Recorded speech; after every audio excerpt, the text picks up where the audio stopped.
100% bonus depreciation is officially back. And if you're a high-income earner making over $400,000 per year and you want to get into short-term rentals or Airbnbs for the combination of the tax benefits and the cash flow, the time right now is better than ever to get in on creative finance deals for lower money down, lower monthly payments, and making sure that you cash flow as positive as possible. So in this video, I'm going to review 5 of our top short-term rental performing markets this calendar year, and I'm also going to dive into 2 deals that we recently found and actually paired up with clients so we can review the numbers, how we're doing the underwriting, and how you can be as certain as possible whether you're doing this on your own with another company who claims that they can do this for you, or you end up doing this with us, so that you have maximum certainty on what are the best markets, what are the best performing property types within those markets, how do we nail the design and then the revenue management with somebody called a co-host, and just overall ensure the property is paying for itself so that the revenue every single year is significantly higher than the total operating expenses and monthly payments and fees to co-hosts all in, so that you're cash flowing as positive as possible. And if you're new to this channel, welcome. Please give us a like and a subscribe. If you are interested in working with us, click the link in the description where you can check out our homepage, look at all the testimonials from other clients, see some case studies, see some client interviews. And without further ado, let's dive into this video. All right, so what we're gonna do is we're gonna dive into the number 1, number 2, number 3, number 4, number 5 markets where we're spending most of our time finding our best deals right now as a 15-person company. And then what I'm going to do is I'm going to focus on a couple of the deals that we just underwrote in the past 2 or 3 days for clients who ended up going under contract on those homes. I'll walk you through the whole process end to end. I literally recorded myself doing the underwriting live. So what I'll do is I'll play that video, narrate over it at like 6 to 10x speed so you can see what the process looks like. So one of my favorite areas that we're doing quite a bit of deal sourcing in right now is the Florida Panhandle. So think Santa Rosa Beach, Miramar Beach, Destin, 30A, even places like Panama City Beach. So the interesting thing about this market is there is just a ton of travel demand. Families love coming out here. Older couples love coming out here. Groups of friends, groups of couples, groups of families absolutely love coming out here. So we do a lot of 4, 5, 6 bedroom homes in this area. And what's really, really exciting right now is the fact that a lot of people are going to be squeezed out of their condos, whether they're 2, 3, 4, some 5, even 6 bedroom condos that were built a certain number of years ago and are just getting destroyed with these extra HOA assessment fees. So a little bit of backstory. Over the last 2 or 3 years, there were a couple of condos that actually collapsed pretty tragically, actually injuring and even unaliving people throughout a couple different areas of Florida. So accordingly, regulations got a lot more tighter on the safety and the overall safety protocols and measures that a lot of those condo associations are taking. So therefore, they're having to put in $50, $150, $250,000 million plus in terms of improvements, in terms of safety enhancements. So what that means is specifically, a lot of those people who are in those older buildings are now having to spot insane HOA fees. Think an additional $600, $1,800. One that we saw was even like an additional $2,500 per month. That is insane, insane. It's like $4,000 to $6,000 per quarter. So most people can't afford and won't pay those, so they're going to have to sell the properties, and a lot of them, unfortunately, are probably going to get foreclosed on by their bank after they miss 3 to 6 full months of payments. So what does that mean for you? Well, specifically, it means there's going to be a lot of supply of short-term rental listings squeezed out of those markets. So let's say theoretically there are 10,000 listings across those 4, 5, or 6 cities in the Florida Panhandle. What might happen, and I project this likely, very likely to happen over the next 6 to 18 months, you're probably going to see a reduction in the total number of listings that you're competing with across all bedroom categories, dropping by anywhere from 5 to 35% in each specific category. So what does that mean? Likely there will be hundreds, if not even thousands of listings that are no longer listed on short-term rental platforms like Airbnb, like VRBO, where it means now there's significantly less competition. So the demand for people traveling into that area will probably stay relatively high like it is right now. But what's going to happen is whatever the supply amount is right now, it's just going to steadily start declining and declining over time. And what's going to happen is those people who are indexing for 3, 4, 5, oftentimes 4, 5, 6 bedroom type condos, townhomes, townhouses out in those areas, you're going to be the ones who win big.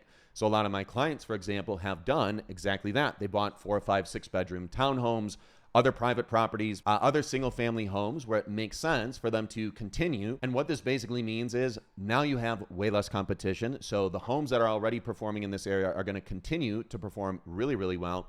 And there's an opportunity, if you're not already in this area, to suddenly get into the area and do exceptionally well. The other area that we really like is Kissimmee and Davenport. This is just outside of Orlando where Disney World is. Specifically, we've been launching a lot of clients in these areas after they have closed on their home, and they can take one of two design paths. You can go the traditional route of spending anywhere from like $50,000 to $125,000 on really aggressive design. Custom wall decals, custom furniture, things like Disney themes, Star Wars themes, Mickey Minnie Mouse bedrooms, Frozen bedrooms, Universal Studio themes, Harry Potter themes. Think things that would attract kids who are 3 to 4 years old who are just coming into the world of Disney, 8 to 10-year-old kids, 11 to 12-year-old kids who still love all that stuff. And then on the other end of the spectrum, there is an actually significant audience of people who are either families or all adults, or specifically families who have older kids. So think 10, 11, 12, but closer to 12, 13, 14, 15. They still love to go to Disney. But the problem is none of those kids want any of this young Disney crap, let's say. So they actually really like a lot of these bedrooms and a lot of these homes in the living rooms that are actually themed as normal Airbnbs. So we're not heavily indexing into young kids themed rooms. Rather, we're tailoring the home as if it were a normal Airbnb for adults or for people who are non-adolescent or non-super young kids. So those markets are doing really, really well.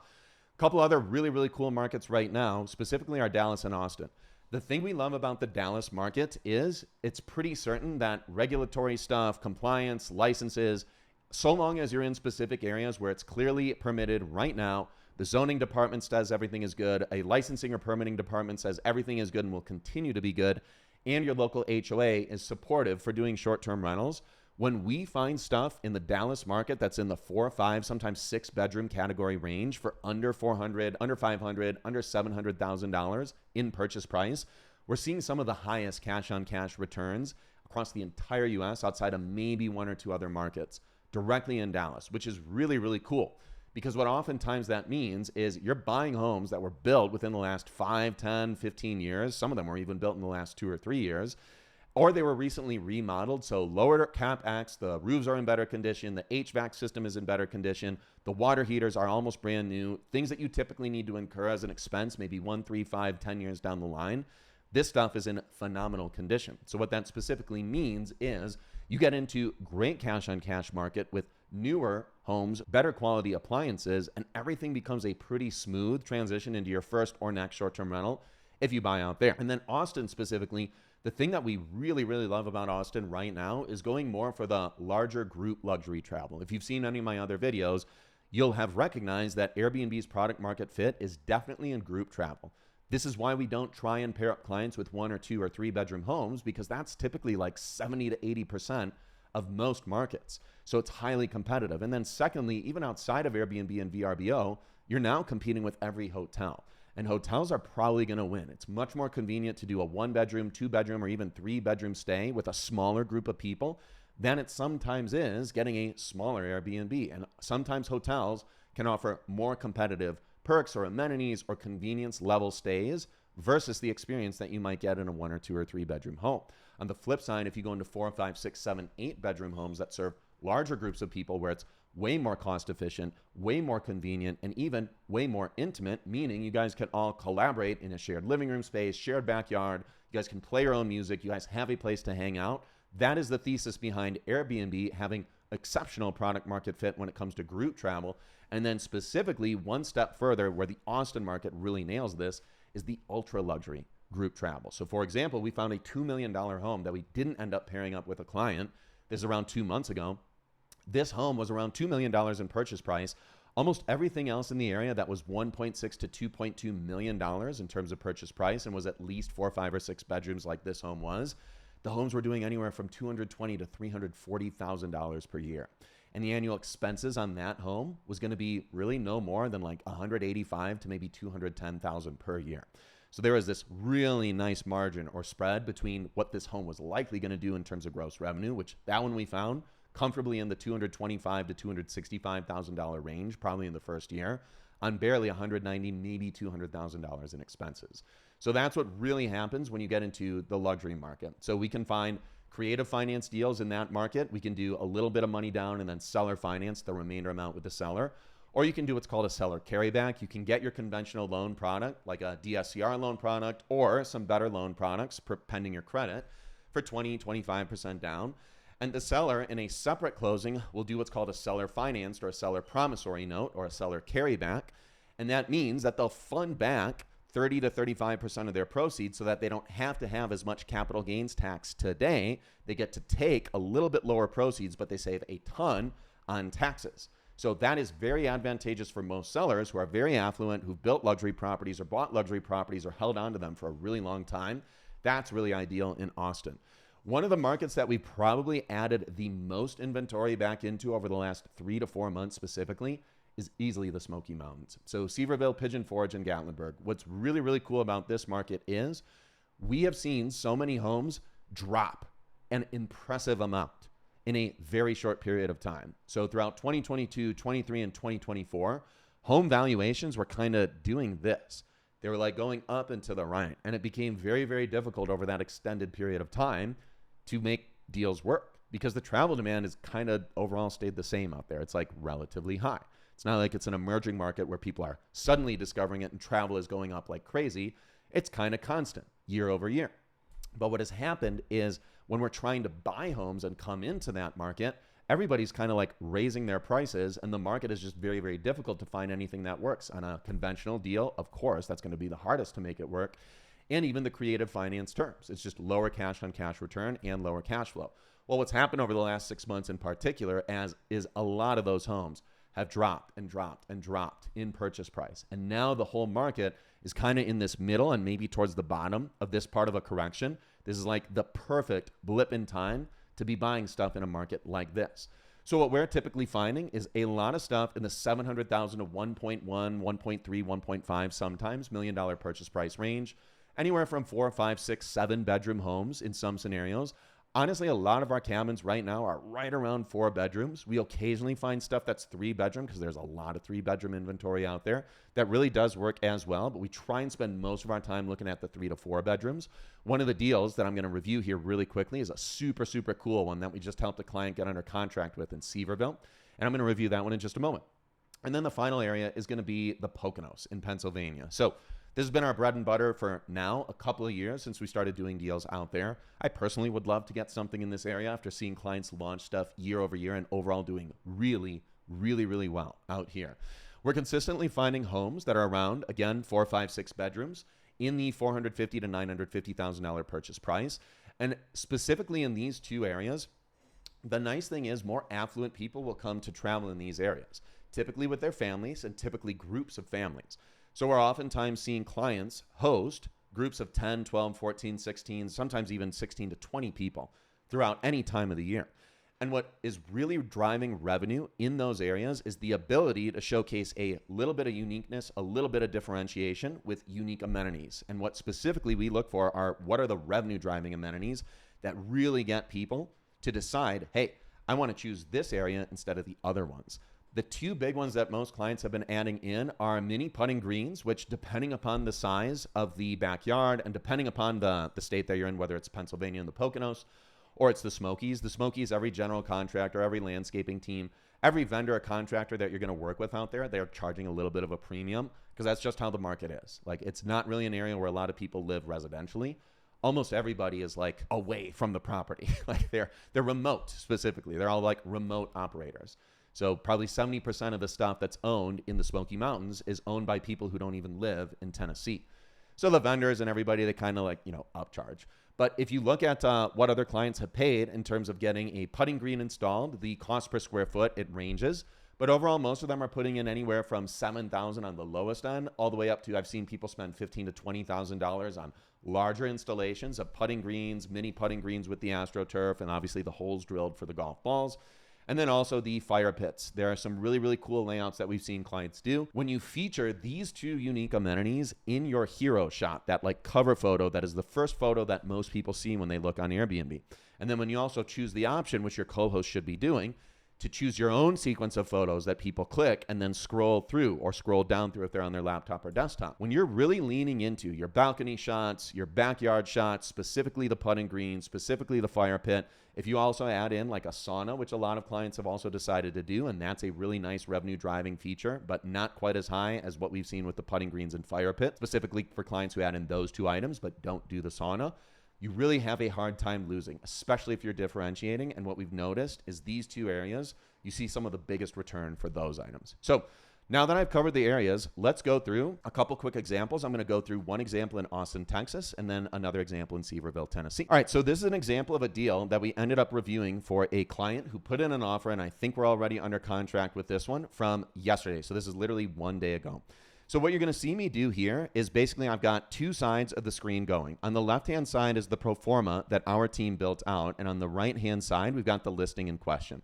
So one of the first things that I'm doing here, now you're seeing it from start to finish. So we pull up our pro forma. One of the first things I'm going to pull is we have an offer price. So we know this home is going to sell for $599,000. So one of the first things that we look at when we look at any deal, as I'm playing this thing again, is we want to come up with what's called a yield formula. So what I'm doing here is I'm recognizing $599,000 in purchase price. I'm going to multiply that number by 15%. And what that number is going to give me, that $89,000, that's basically a super ultra high certainty number that's going to indicate to us, hey, if this home can go through our underwriting process and we know that it can comfortably do $90,000 or more per year, even without building out this full stack pro forma and going through all the utilities that we got listed here, the monthly payment amounts, the property taxes and the insurance, literally everything, the co-host fees, everything that we factor in here. There's like a 90 to 95% certainty that home is going to comfortably at least break even and very, very likely cash flow very positive. So long as you nail basic design elements, add in revenue driving amenities, and also work with a co-host, which is what we help all of our clients do. So now that I know the number that I'm looking for, where comfortably I want to make sure when I pull up my comps, which is what I'm about to start doing. So I'm going to pull up my map here. We're very familiar with this part of Austin. So as soon as I saw this neighborhood, I recognized, oh, I know exactly where this is. So I'm going to head over to AirDNA. I'm going to pull up this zip code. I'm going to zoom out on the map. I'm going to match my map, and then I'm going to start making sure that I'm building out a list of comparable properties that have been live for 365 days over the last 12 months that are also 4-bedroom homes. This is specifically a 4-bedroom, 2-bath home, which typically converts really, really well for other clients in this part of South Austin. And now what you're seeing me do is what I've trained our team to do is I'm going to literally draw within AirDNA a very simple map of all the neighboring properties that, again, are 4 bedrooms, have been live for hopefully most of the last 12 months, so at least 270 days. I want to get rid of stuff that's been live for maybe 3 months out of the last 12 months, 6 months out of the last 12 months. That's not really going to be a good comp for us to look at when we're trying to assess what is the revenue level going to be. So now that I've basically reminded myself, hey, I'm looking to see, what's going to be the middle 50th percentile, 60th percentile, 70th percentile of homes, then I get to go into this really, really fun scenario where once we built out that little box, which I'm going to draw right here on the screen, once we build out that box and then I go back into this view where I get to see, hey, where are all the listings and what are all the listings that we have in this area, I'm immediately seeing, okay, I've got 18 in this little map that I've drawn out, which is really, really good. Because what I want to do is I want to use reference from what we've done as a company for the last few years. We know that almost everybody who launches any home, whether they nail the design stuff or not, whether they're even working with a competent co-host or not, almost everything that we launch, bare minimum gets into the 50th or 60th percentile of that submarket within the first 12 months. I'll say that again. Almost everything that we launch, even in the worst cases of scenarios, minimum gets into the 50th to 60th percentile of that specific submarket, which you've seen me draw here, in the first 12 months of launching. So what I'm going to do here is, since I've got 18 listings in this view that I've drawn, I'm going to reverse engineer, okay, listings number 8, 9, and 10. Show me those listings and then give me this sort of a range, which I'm going to do really quickly for you here. So this is 18, 17, 16, 15, 14, 13, 12, 11, 10, 9, 8, 7. Okay, so I've got these middle 3 listings here, and what I want to assess is what are those homes doing in terms of gross revenue? Well, what I can clearly see here is, and you'll see when I pull this up against the pro forma, the gross amount of revenue that they did is pretty much right in line with what we're expecting the expenses to be in a conservative expense estimate. We're also including capital expense. We're also including repairs and maintenance. We're including the co-hosting fees. We're including property tax, insurance, all the utilities, all the monthly payments.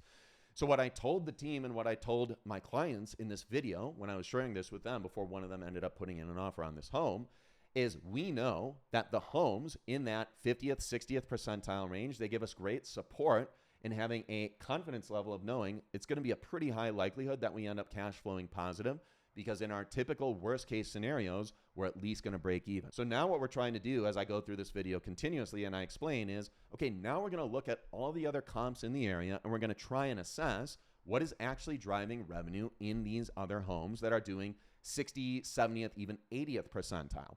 And then what I'm doing on my screen is I'm trying to assess, hey, what do these other homes have? And do we also have capacity to match what they're doing? Now in this video, what I break down is here was a home that I think this one did like 110,000 in the last 12 months, which, was pretty good. That home is probably cash flowing really, really well. Well, one of the first things you'll notice is we have the key revenue driving amenity that's definitely driving revenue for both of these homes, because this one, the one we're taking over, it also did really, really well as a short-term rental. The seller is literally just selling because they want to transition into multifamily, which is great. Perfect match for what our clients are looking for. A seller who doesn't need a bunch of today money. We're doing it on creative finance terms. Super easy deal for us. Well, in this scenario, you can see in addition to the pool, they also specifically have a revenue driving amenity here, which is a very basic, I know it's hard to see, a revenue driving amenity, which is the fire pit, which they did really well on. But what's most impressive about what they did in their backyard, and I absolutely love this, I'm actually going to show this as inspiration to other clients when they're thinking about how do they design their backyard with really simple general contractors and specifically landscaping teams who are going to help with this approach. How do you get a mini putting green across pretty much like 80% of the backyard that isn't the pool? So when I was doing this analysis, and this is what you can't hear on the video because I'm narrating over myself while this is muted, well, I'm going through our photos in the backyard and I can just see, hey, there really isn't anything else we can do in the backyard. The backyard is pretty much maxed out. There really isn't any other unique amenity that we can add in there. There really isn't that much space. They got a pool. There isn't that much available space that we can use. So when I'm making my assessment, when I go back to the AirDNA comps on the screen, now I've got to recognize, I really don't think this home can comfortably do over 105 to 115,000 annually, maybe in the second and third year, but probably not in the first year. I really don't think we're going to touch where some of these other comps are ending up at, which as you can see here, some of them did anywhere between 105, 111 to over 121, assuming that they also got some other revenue off platform. So maybe they had some direct bookings, maybe they had people coming in off platform. Maybe they also used this other platform where our current listing is actually listed right now. There are a bunch of other local platforms where you can rent stuff within Austin and within other markets.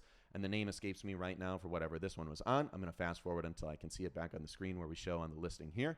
But basically what you'll see here until I bring up that name is just I'm budgeting. Hey, where do I really think we're going to be at for ADR, for average daily rate, and then occupancy? What are the revenue drivers that we can add in? The platform name, it's something like Austin Vacay. I forget what the name of it is, as you now see it on the platform right here. What I'm now doing on the screen is I'm pulling up some of the revenue driving amenities that are now more localized to like the living rooms and then dining rooms.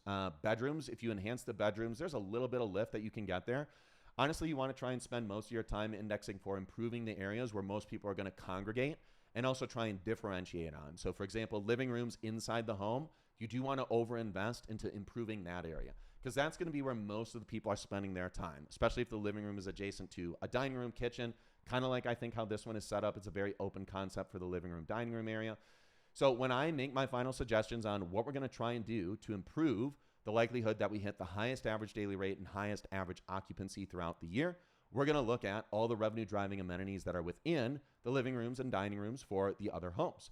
So that's basically what I did here. And if you're interested in working with the team, we have capacity to do anywhere from 15 to 25 deals per month. But the challenge is right now, with the big, beautiful bill passing, we are now pretty much shifting over to a waitlist mode. We really don't have capacity to constantly support people at will whenever they decide that they want to start their short-term rental journey. So if you want to get your first or next home with us, we'd love to support you. Just click the link around this video and we'd love to hop on a call and show you what we can do. Until then, check out more of our YouTube videos. But if you're ready to work with us, just click the link around the video or go to mybnbaccelerator.com. Check out the testimonials, and hopefully we look forward to working with you soon.